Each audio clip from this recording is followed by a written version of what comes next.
Alright, here we go. This is a recap video of a week-long trip in Iceland, southern Iceland specifically. The trip took place in July. We arrived on a Saturday morning and left the following Friday evening. We flew into Keflavik Airport and took a shuttle to Lotus Rental Cars, where we rented our car from. We got an F-Road approved car so that we could drive on the unpaved roads that led to a lot of the best trails. From the rental car facility, we drove straight to the Blue Lagoon, where Natalie had purchased tickets for us. The Blue Lagoon is a geothermally heated lagoon, so it's heated naturally by the earth. It contains a lot of minerals, so it has this milky sort of color. And normally I would not gravitate toward doing things like this, which are a bit more touristy, but as a couple, it was actually really fun. We spent a couple hours just swimming in the water, relaxing. You also get a free drink from the bar, which you just swim up to. They have alcoholic drinks, but they also have smoothies and things like that. If you want water, they will give you a cup. And there are little stations you can swim over to where fresh water just consistently flows out. You also get a free face mask. I say free, but you get it with the purchase of your ticket. Natalie had also made reservations for us at the restaurant attached to the hotel. Basically, we just swam around until about 30 minutes before that reservation, and then we rinsed off and got dressed. And just to warn you, you will have to change in front of other people. There's a men's and a women's dressing room, of course, but that's something you have to be okay with. Once we had gotten out and showered and changed, we went to our reservation, and this is one thing that I will recommend against. Our experience at this restaurant was not great. The one thing that was actually really good was the soup we ordered at first. It was a mushroom soup, and it was delicious. It was so good, and it got us really excited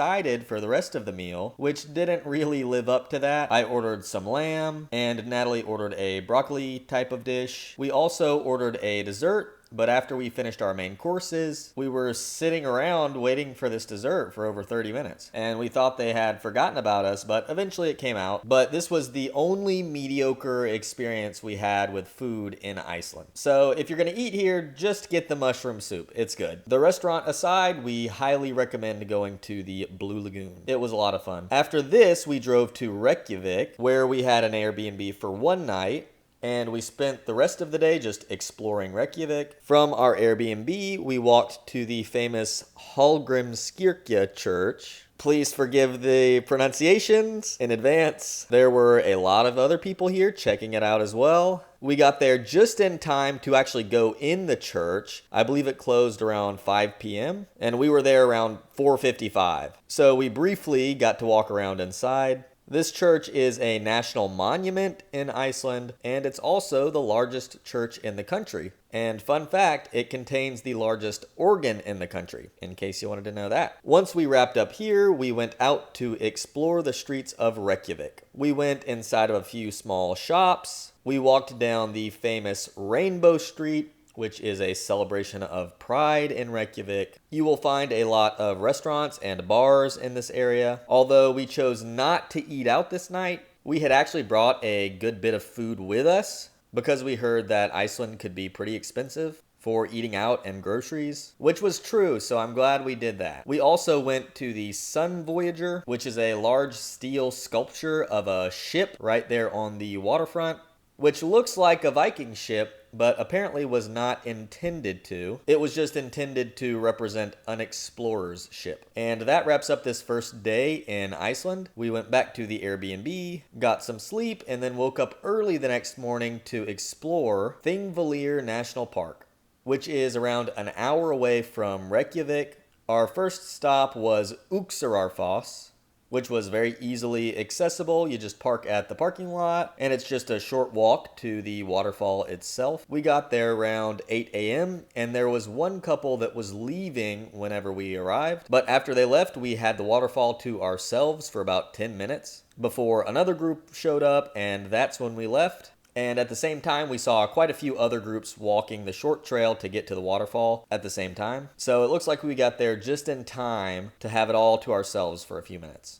One fortunate thing, though, is that it never really gets dark in Iceland during the summer, so if you plan it right, you can definitely go to some of the more popular spots during times when they're not crowded at all. Anyway, our next stop was Foss, which you can actually just drive up and walk a short trail to, but we wanted to do a longer trail that we found on All Trails, and I'm very glad we did because it was awesome. The water in this area is so blue. The first waterfall you come to on the trail is Foss, I've found it's pronounced, which is such a cool spot where the waterfall just seems to carve right through the rocks, and the candy blue color of the water almost doesn't look real.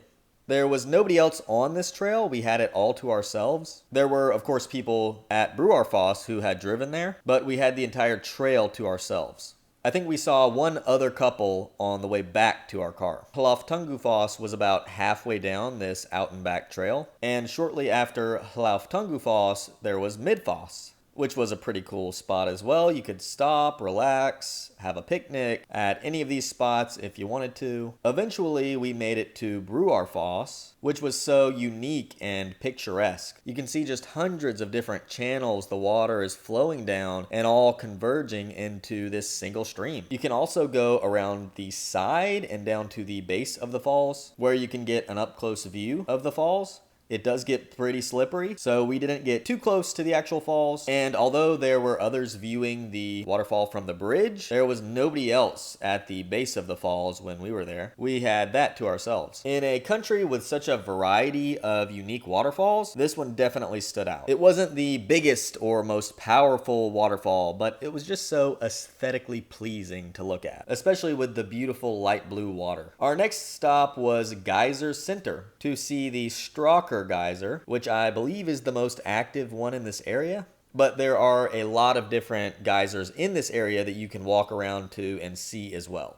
We were pretty lucky because within a few minutes of getting there, the geyser erupted several times in a row, and it was amazing. It was kind of scary at first because I didn't know if the steam was going to be hot and it was shooting right at us. But it wasn't. I guess the air cooled it down. But a really awesome experience. You can see it going off for the third time in a row right here. We didn't really explore any of the other geysers around here because we had a lot to do this day. So we just went back to the geyser center.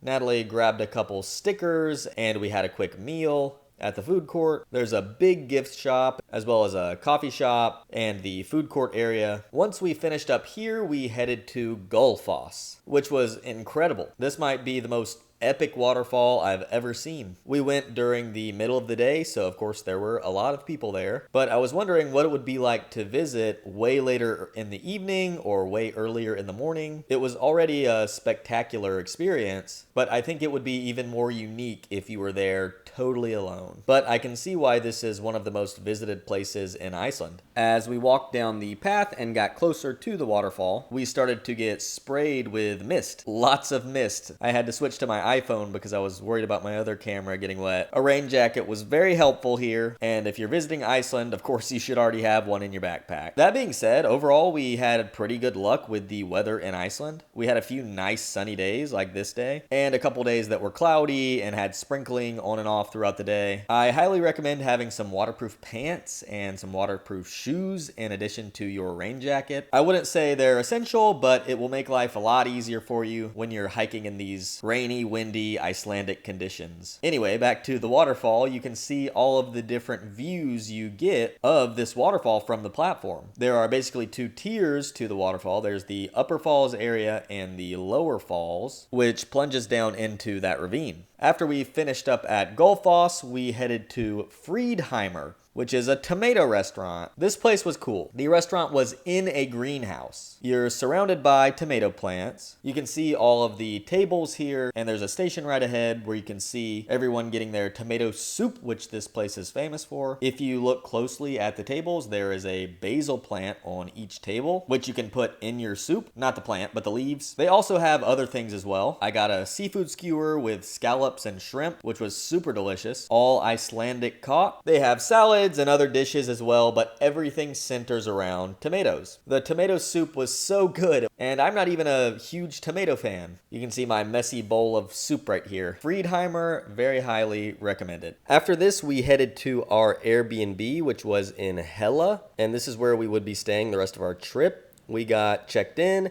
and then made a spur-of-the-moment decision to take the Herjolfur ferry to the Westman Islands. That's the little island right there with a really long name. The tickets were around $40 a piece after they were converted. And our ferry left at 7 p.m. and the last one came back from the island at 10 p.m. So we only had time for one hike. But it was such a nice day. It was beautiful. It was sunny. So we took this opportunity to go. The ferry was only about a 30-minute ride. But if you get seasick like me, then I'd say just stay seated the whole time, because I got up and walked around and I started to get a little bit nauseous. But it actually did help to go out and sit on the back of the boat and just look out at the water and feel the breeze. But I am pretty sensitive to that sort of thing. If you have a car, you can take your car onto the ferry and they will drop it off on the island. We did not do this because we were only staying a few hours, and the entire island is walkable. If you had a full day here, you would easily be able to walk the entire island. The trail we decided to do was called Dalfjall. Here is a screenshot of it from All Trails. Once we got off the ferry, we walked through the streets of the small city there. It was about a half-a-mile walk to the trailhead.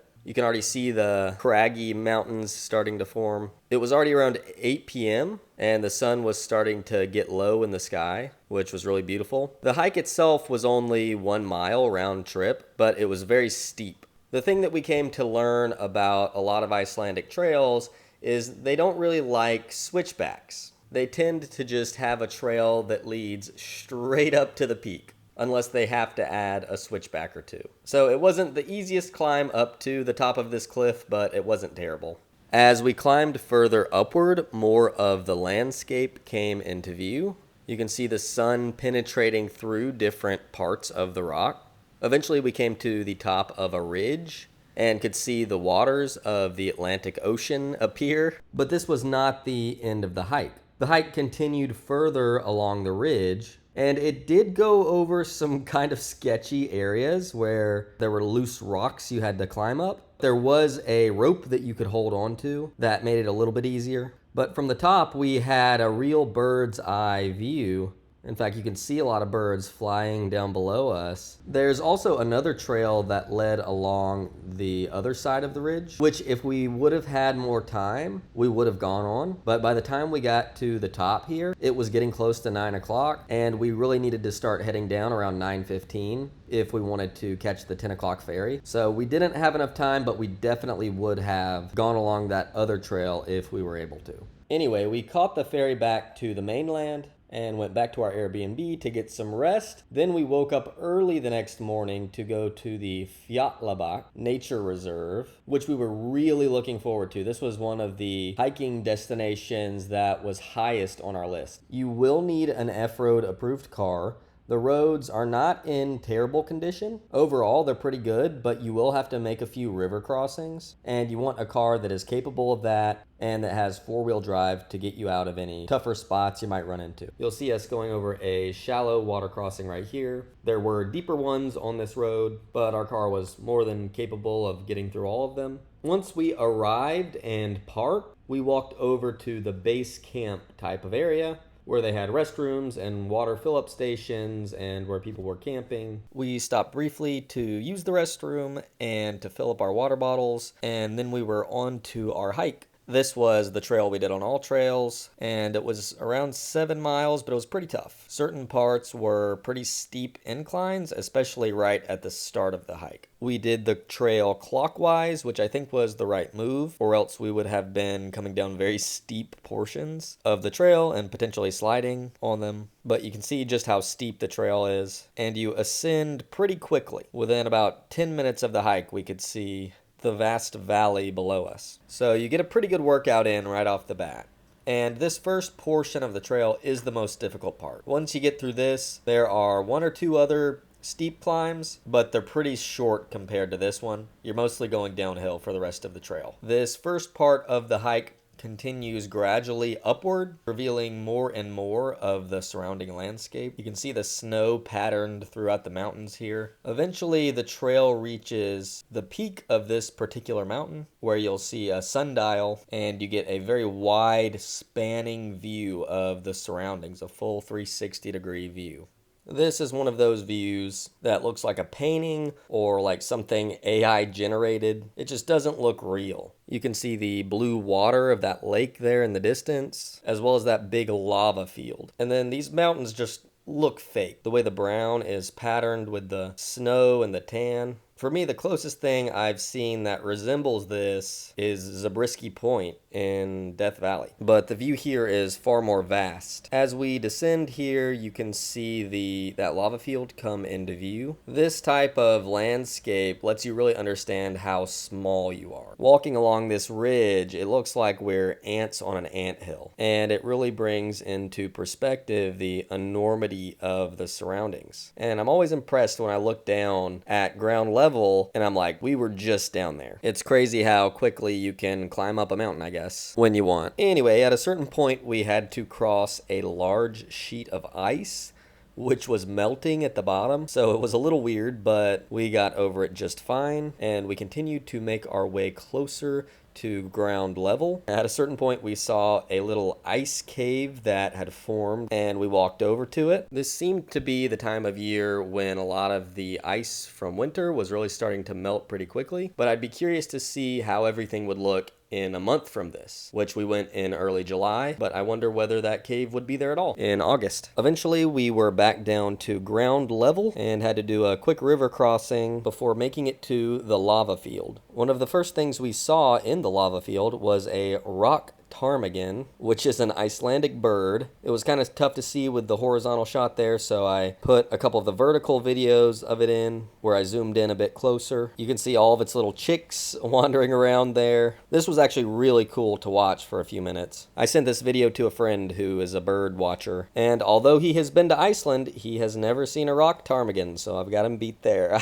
We also saw an Arctic fox run across the road on the drive in, which I didn't mention, and I wish we could have gotten on camera. But walking through the lava fields was just weird and cool, and it's crazy to imagine that that was actual lava at a certain point. One thing that I really appreciated about this trail was the variety. At a certain point, we came upon two small ponds or lakes, I don't know what you would call these, of pristine blue water just sitting nestled amongst the mountains. And soon enough, we were climbing back up to another peak, which my legs were not happy about, but it was not nearly as difficult as the first one we climbed up to. And this led to another full 360-degree view of the surroundings, but it gave you a different perspective than the view from the previous peak. We stopped here for a few minutes to take a break and grab some water and snacks. After this, the trail was basically all downhill, so we had finished the really difficult parts of the hike. You can see us here starting our descent back down again, and this is another one of those parts of the hike that just looks like a painting.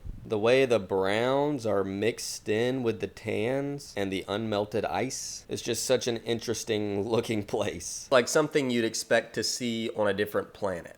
Soon enough, we were back down at ground level, and it was just a relatively short walk back to the parking area, but it did lead through the lava field again. When we arrived back at the base camp area, we went to use the restroom and fill up our water again, and we noticed people going to swim at a little hot spring type area, and we were going to change and try to do that, but by the time we got to the car and sat down, we just wanted to go back to the Airbnb and get some rest. So that's what we did. We did stop at a Kronin on the way home, which is one of Iceland's major grocery stores, just to get a few ingredients for dinner. And this wraps up that third day in Iceland. Day 4, our first stop was Seljalandsfoss. This is the parking lot. You do have to pay for parking, which you can see those people doing right up there. And this is not really much of a hike, just a short walk to the waterfall itself. But there is a path that leads to another waterfall as well, off to the side, which you can walk to. We would have preferred to get there a bit earlier, but this day we really wanted to sleep in, so there were quite a lot of people there already. Part of what makes Seljalandsfoss really cool is that you can walk behind it. You can walk a full circle around the waterfall and see it from every angle. I have been to other waterfalls that you can walk behind and around, but I've never been to one this big that you can walk around. I think that's part of what is so impressive about it. It's so big, but you can still walk behind it and around it and see it from all sides. After we finished walking around the main waterfall, we continued down the path. If you're looking straight at the waterfall, the path is off to the left. So we just continued down that path, and it leads to a more hidden waterfall just nestled in this little ravine that you would never know of if there wasn't a path here. This one was just so unique. You can see some people taking pictures with the waterfall on that big rock. Everybody's got their raincoats on as they're getting pelted with mist.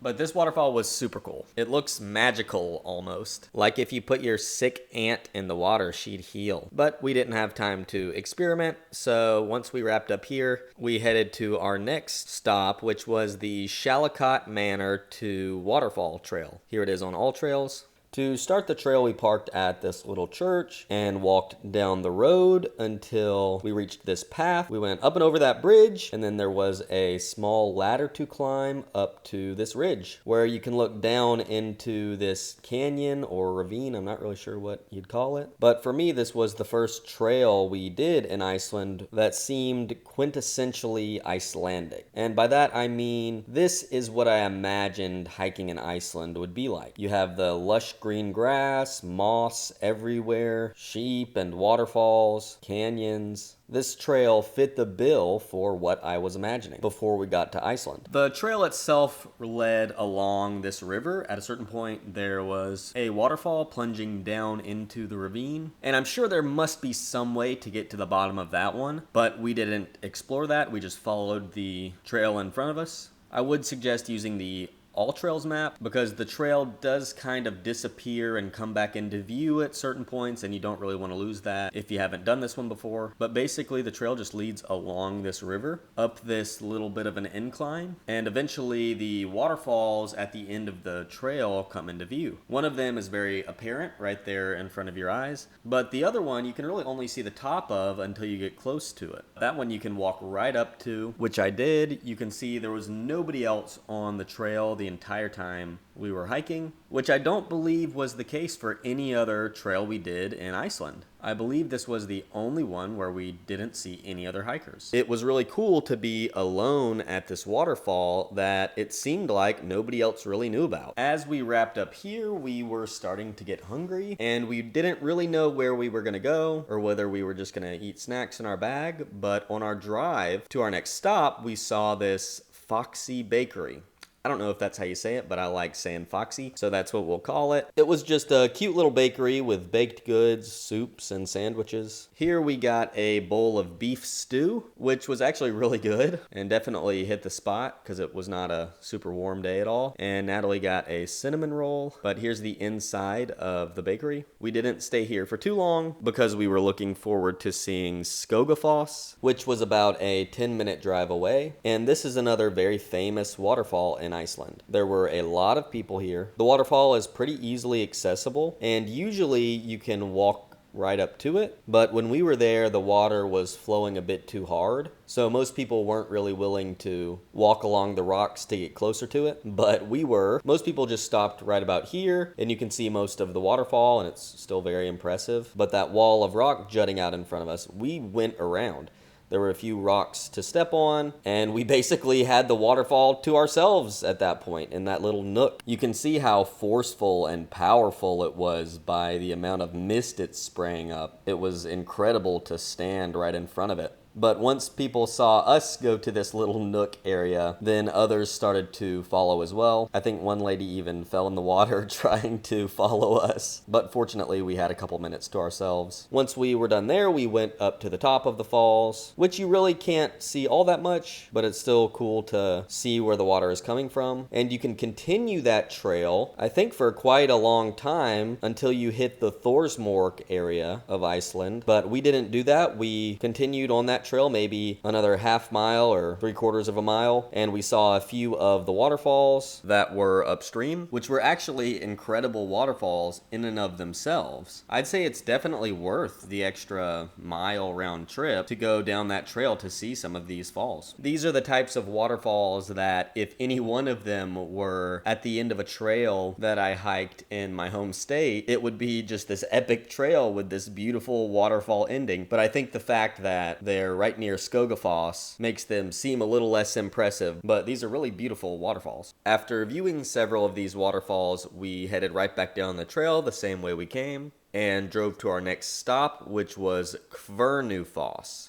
It was a very short drive away. You could even walk. It would take you about an hour, but I don't know why you'd do that. This was another short trail to the waterfall, and inevitably with any of these waterfalls that are very accessible, a lot of people want to see them, and for good reason. They're easy to get to and they're very beautiful. This waterfall you could kind of walk behind as well, just like Seljalandsfoss, but you couldn't go all the way around in a loop. Gullfoss looked almost like a lightning bolt coming down to smite some evildoers. Thankfully not us. Gullfoss might seem small compared to something like Skogafoss, which it is, but still, it's a pretty big waterfall. You can see Natalie standing next to it there as it plunges down. There's also a little path you can go down closer to its base. This was as close as I got because I was kind of tired of getting all wet from the mist from all these waterfalls, but you can definitely get closer if you want. Up until this point, this day had been all about waterfalls, but our next stop was the Seljalandsfoss glacier. Don't ask me to say that again. This was cool. You can actually do tours, guided tours of the glacier where you go inside of the glacier. You hike onto the glacier and you go inside of it, but we did not do that. We just walked up to the glacier itself, which was kind of breathtaking. Neither of us had ever seen a glacier before, and just seeing this huge chunk of ice with all of these little striations and channels carved into it, it just seems like you're on another planet. Particularly this glacier, which had dark volcanic rock mixed in with it, made it look just so unique. I had never seen anything that looked like this. The pool of water in front of the glacier is glacial meltwater, and that was not always there. In 2010, there was no meltwater at all in front of this glacier, and the pool of water gets bigger every year. This lagoon in front is beautiful, but it's not a good thing for future glacier seekers. And just a forewarning, when you get up close to the glacier, there are signs telling you not to actually walk on the glacier itself unless you're with a tour group, because it is dangerous and people have died doing that. Anyway, on to better news. Around this time, we were starting to get pretty hungry, so we decided to go to Vik, VIK, which is a popular town in Iceland, and we had dinner at restaurant Suðurvík, and this place was really good. We were impressed. As a starter, we ordered the Icelandic wild game platter, which was smoked caribou, cured goose, and smoked puffin. We really enjoyed it. I don't think we had had any of these meats before, so the new experience was welcome. For our entrees, we shared Thai curry with chicken and the Arctic char, and all of this was really delicious. I would highly recommend this place. At this point, we were starting to get pretty tired, but we wanted to make a couple more stops. Since we were in Vik, we stopped at the black sand beach there briefly. Natalie had never seen volcanic sand, so we stopped and walked down to the shoreline. And our final stop of the day was Kirkjufjara Beach, because we heard you could see puffins here, and we really wanted to see puffins, which we did. We didn't get to see them close up, but you could definitely see them flying around and landing in little nooks in the rock to nest. The beach itself was chained off, so you could not actually go down to the water, but it was still cool to see the different rock formations and the eerie mist over the black sand. So we explored here for a little bit. There's a small natural arch, as well as these beautiful steep cliffs that jut out into the ocean. This is definitely a hotspot area for seabirds. This was our final stop for the day. We didn't stay here too long because we wanted to get up early for a big hike the next day, which we were doing at Thakgil. Thakgil was about a 2-hour drive from our Airbnb. You will need an F-road approved 4x4 vehicle to drive on the road to Thakgil, but overall the road was in pretty good shape. It didn't really give us any issues at all, and it was a very beautiful drive. When we arrived at the base camp, we used the restroom and filled up our water bottles before getting started on the trail. This area was so beautiful, just nestled in this valley between the mountains. I imagine it would be amazing to camp here. Here is the trail we did on All Trails. It combines both the yellow and the red trails into a loop, and it was about a 10-mile hike in total. From the base camp, we made our way to hike straight up the side of a mountain, just as any good Icelandic trail starts. I would definitely suggest having trekking poles for this portion and for the portion coming down at the end of the hike. They definitely came in handy. Due to the steepness of the trail right off the bat, you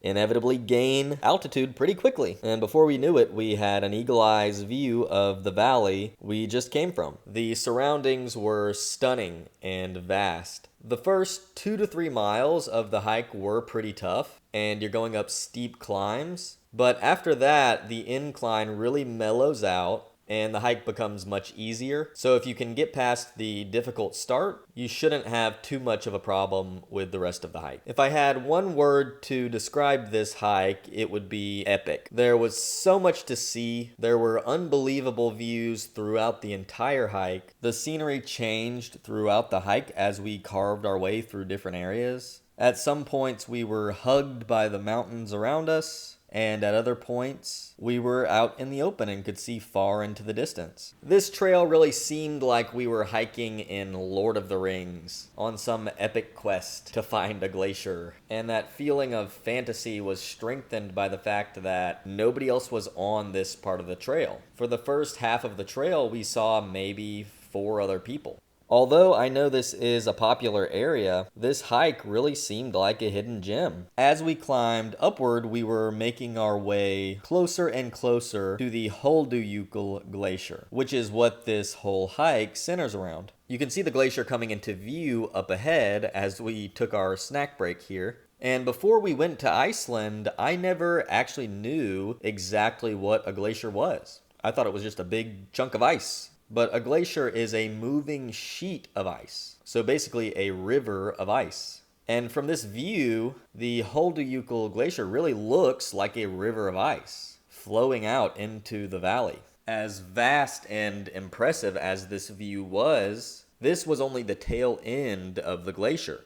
You can see more of it swooping around behind those mountains, and that's where this trail ultimately leads, right up next to the huge body of the glacier. And you can see it straight ahead here. It looks like clouds, but just above the mountains there is the top of the glacier. So here's a full view. You can see the tail end of the glacier there swooping around and the rest of the glacier revealing itself behind those mountains up there. As we made our way closer, we began to see waterfalls coming out of the cliffs ahead of us from underneath the glacier. And the closer we got, the more of these waterfalls seemed to appear. And the glacier still seems pretty distant from this point of view, but soon enough we would be right up next to it. As opposed to the previous glacier that we had seen the day prior, which had a mix of volcanic rock in it, this one was pure white. And as we round this hill, you can see the glacial lakes start to come into view, and I thought the contrast between the moss and the deep blue of those glacial lakes combined with the pure white of the glacier was just serene to look at and almost magical. We did hang out here for a little while and grab some snacks, but we took our time to explore the area and check out these glacial pools that were forming. The whole area just looked like we were in a video game. And even watching it now, it just looks like like I'm a character in a video game walking around. Even the way the water sparkles. This whole hike just felt out of this world. Eventually, I made my way right up next to the glacier, which you can touch, and there was a great view of all these waterfalls coming out from below the glacier. Just huge waterfalls that are dwarfed by the size of the glacier itself. It was a sight to behold, and it's one of those places that gives you perspective on just how grand and amazing the Earth really is. Soon enough, we had explored the glacier from all sides and angles, and it was time to head back down, which was much easier than the hike up to the glacier. And since the trail was a loop, we got to see a completely different perspective of the surrounding hills and valleys and mountains. This was such a beautiful day as well. Both of our big hikes, the one at Fjallabak and this one, we did on sunny days. And a lot of that came down to luck, but we were grateful. I do feel like if we were to do this hike again, we would hike it in the opposite direction. So we would go up this way to the glacier and then down the original way that we came up. I just feel like the views on the first part of the trail would lend themselves better to going the opposite way. So for this hike, we did the loop counterclockwise, but I would say if we did it again, we would try it clockwise.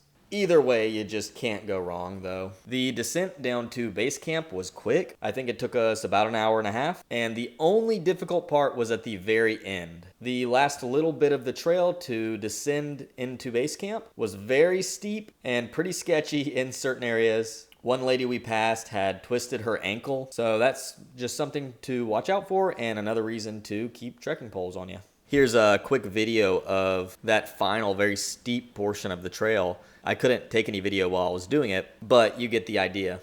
On the way back to our Airbnb, we decided to stop at Reynisfjara, which is another beach located near Vik. And this one is famous for Game of Thrones having filmed some scenes there. And because of that, it's a very busy beach. I will say you do want to pay for parking because I must have forgotten to, and I had a ticket when I returned my rental car. So just a note there. Now the sand on this beach was not really sand, it was larger rocks and pebbles, kind of the precursors of sand. But you can see as we're walking on it, it's not normal sand that has been ground down. You can see the large, interesting rock structure in front of us, and there were a lot of people taking pictures on that. We did not expect to see puffins here. We were just coming to see the beach since it was on our way back. But there were a lot of puffins here, and I was actually able to zoom in with my camera to get a decent view of them in their nests. But we watched them for a little while just diving off of the cliffs. They flap their little wings really, really hard and fast, and they dive into the ocean. They'll collect fish, and then they'll fly right back up to their little nests. It's kind of tough to get that on camera, but I definitely got some close-ups of the puffins in their nests. I think one is about to take off here in the video. See, they just flap their wings really hard, and you can always tell the difference between them and other birds flying around because of that.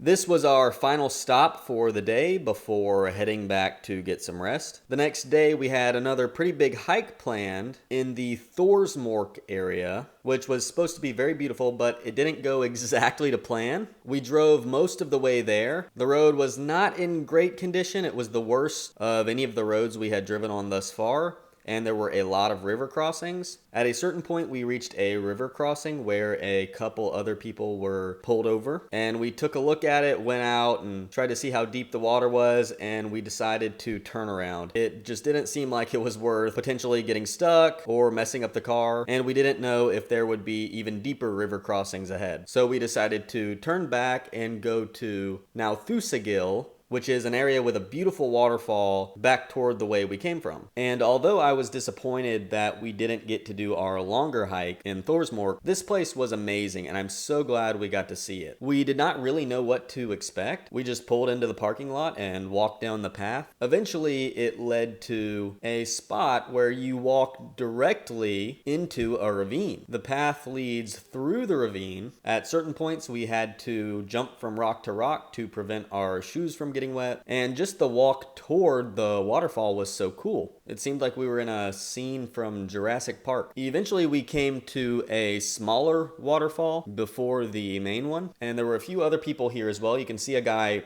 standing on top of the waterfall, waiting for someone else in front of him to climb up, because you have to use a chain to the left of the waterfall to actually get up there without slipping. You see Natalie standing up there after she just climbed. Once we got beyond that smaller waterfall, the main one was just up ahead. This waterfall was called Nauthusagil, and I think this might be the coolest waterfall we saw on the trip. Not the biggest or the most epic, but the coolest and most interesting. It's very similar to the hidden waterfall at Seljalandsfoss, but I think this one was so much cooler because we had to walk deep into this ravine and climb up another waterfall to even get here. And once those other people left, we were just in this little alcove alone with this beautiful waterfall, surrounded by the walls of this mossy ravine. When we left that waterfall, there was another trail as we exited the ravine that went up to the top of a hill. So we really didn't have anything better to do, so we followed that. And we had seen this other waterfall coming down from the side of a hill when we parked. And that's where this trail was leading. It was leading up toward that waterfall. Now, I don't know if this waterfall had a name or if it was just a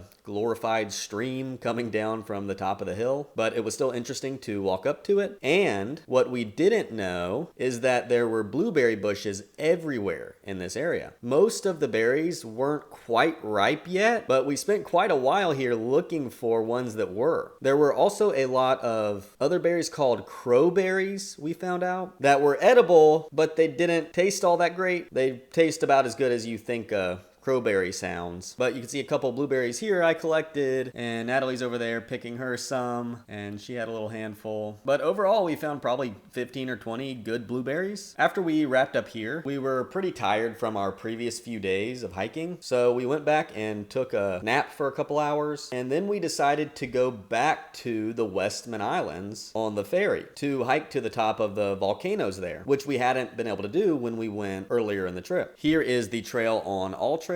It is the Eldfell and Helgafell volcano loop. From the ferry drop off, we walked through the city and slowly the volcanoes came into view. We were so lucky to be here on another sunny day. We really had a lot of good luck with weather on this trip. The wildflowers growing were so beautiful, and they were everywhere as we walked this trail. And there were a lot of flowers growing in Iceland everywhere at this time. But I loved how these flowers gave such a nice contrast to the rocks and cliffs in the distance, as well as to the dark ashy rock of the volcanoes. The one we are climbing on now is the Eldfell volcano, and from this volcano you get a really nice view of the Helgafell volcano right in front. You can see as we reached a certain point, all of the grass and flowers disappeared, and we were walking just on volcanic rock. The Eldfell volcano is still considered active, but it has not erupted since 1973, and although that eruption destroyed many buildings and homes, it did not result in any fatalities. As we climbed to the top, the rock became this golden toasty brown color, which when you look at the surroundings, the contrast between that and the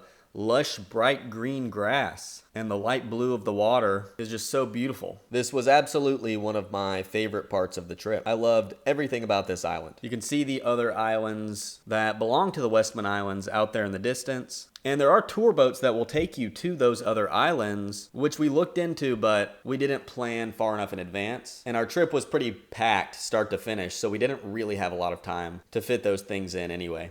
And you already know that I loved the fact that we had this entire volcano all to ourselves. There was nobody else up here, and we were able to enjoy this serene, magical view.